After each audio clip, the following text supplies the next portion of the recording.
Good morning. All right. Obviously, happy and excited about the win that we got as an overall team. Really excited for opportunity to go out and get our second win, back-to-back wins with this new regime. Excited about the opportunity to go out to another venue, all right, and get a chance to get a win also. So those are things that we're looking at that we can build on as a defense, all right, and being able to be down by 14 points, going out there playing really good defense to give our offense a chance to get us back in the game. So I said it last week, and I'm continuing to say it again, man. Belief is a powerful drug, and our guys are really starting to believe, and you see that in their body language. You see that the way they play. And it's important that we continue on that path because you start to see the trend of our guys really starting to really feel it. So, questions? You talked after the Green Bay game about how important that moment was to be on the field at the end of the game and for your guys to be able to make a play to win the game. And just how rewarding was it to validate that the very next week and be on the field again with a chance to win the game and being able to come through 2 weeks in a row now? I think the most important thing is for the players because, listen, they hear so much negativity that it's tough. But again, man, if you just keep yourself in this cocoon like we have done and just go out there and improve and continue to believe in who we are, believe in this team, believe in the defensive player that's surrounded. Listen, we're young and we know that. But again, like just to get a chance to do that and to feel that, that just breeds winning. You know, I've been a part of that. I've seen that happen. I've seen the change to where, man, once you start to do that, and once guys start understanding, believing it, and understanding how to win, all right, those things start to really propel you as a team in general. On that final fourth down, just curious your perspective on that play, Aaron, and maybe the roller coaster of emotion you might have been going through for 10 seconds, your coverage holding, the rush finally getting home. What was your Well, listen, that player, Fields, who I'm talking about, is a really, really good player. He caught a lot of flack last year, but man, he's starting to really open up and be exactly who the reason why he was drafted that high. He's a lot stronger than I think a lot of teams give him credit for, and for us to just get that player down on the ground is a credit to our guys. And I think that the one thing that was most rewarding is one of our players who was Julian. He had him initially. Slipped off of him. Alex had him, but Julian was just relentless as far as his pursuit to get back up and go finish the play. And that's everything that we talk about. And that's everything who we are as a defense. And you starting to really see that stuff really start to show up. So that play was a pivotal play for our guys to see it, just in general overall, to just like this is how we play. And that was good to see. After the game, Julian was very complimentary of the back end. The guys in coverage were holding for that long. He's talking about falling down, getting back up, finally getting the sack, and the guys in the back end making that possible by covering for as long as they did. What did you see from Jeff and the rest of the guys in the back end? Well, I think we all understand that rushing coverage, matches each other, and just the coverage aspect of just challenging, having the mentality that, listen, my man is not going to catch it.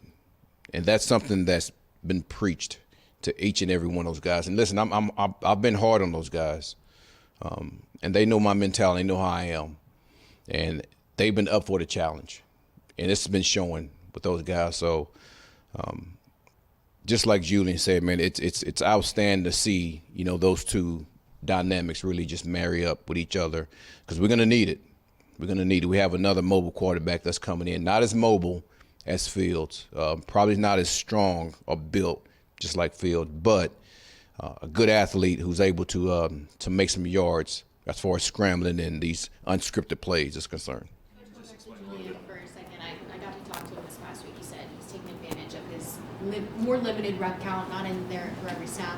How does he build his case after seeing what he did last Sunday? Well, I'm gonna continue to say this: you earn your keep. If the way you play dictates the playing time. and that's just what it is. So Julian has been getting better each and every week.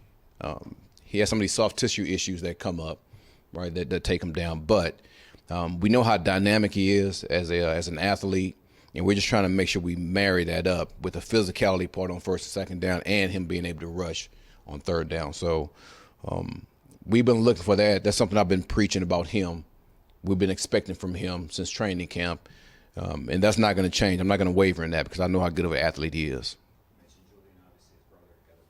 Practice yesterday. Good to see you after that Yeah. injury. What's a fair expectation for him the rest of the way? How much do you need him to help the pass rush? Man, I wish I can tell you that, because I don't know when he's going to be back. But I do know it was good to see him out at practice yesterday. So, I mean, he's going to be a guy that's going to give us pass rush also. We know that from his past. So, and the thing is, we haven't had a chance to really get a chance to utilize that. So I'm looking forward to him getting back so we can utilize that.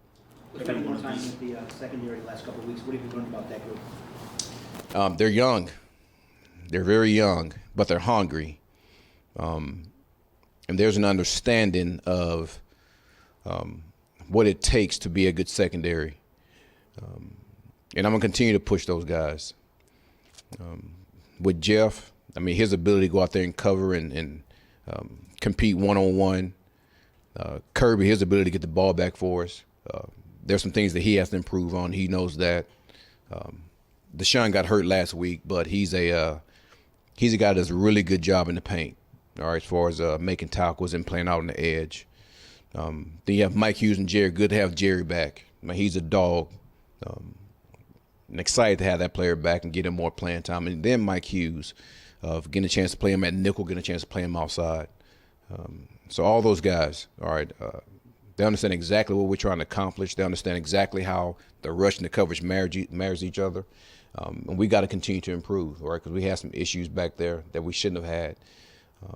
And then with CJ coming in, all right, when Deshaun got hurt, those guys got to be ready to play. And the thing is, you don't get a lot of reps. I mean, that's just how this NFL is, all right. So you got to mentally be on top of your game. So. Past month, you've had to game plan against some pretty elite players in this league, or guys. Say it again. Past month, you've had to game plan for some elite players or guys with elite skill sets. Yeah.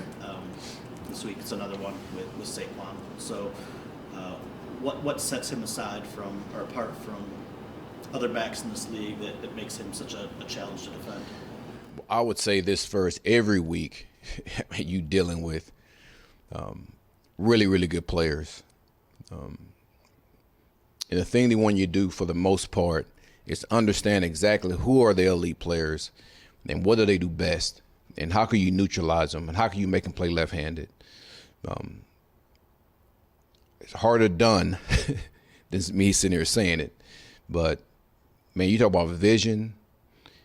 You talking about being able to break a tackle and take it the distance. That's the one trait that you see with him that's unlike any other back that we've went against. So the ability to make sure we get the ball down is important with that player. Population to the ball is important with that player. This jump cut and his ability to burst is probably the best I've seen right this year as far as a running back, even the good ones we've been against. And I think he's on pace to I think he's leading the league in rushing. So that tells you the story of who this guy is. So it's a hard job, all right? But I think our guys are up for the job. And each week we have to go against a good player, and it is what it is. And then when you add Daniel Jones's mobility to that mix, how does that additionally strain the defense defending Barkley?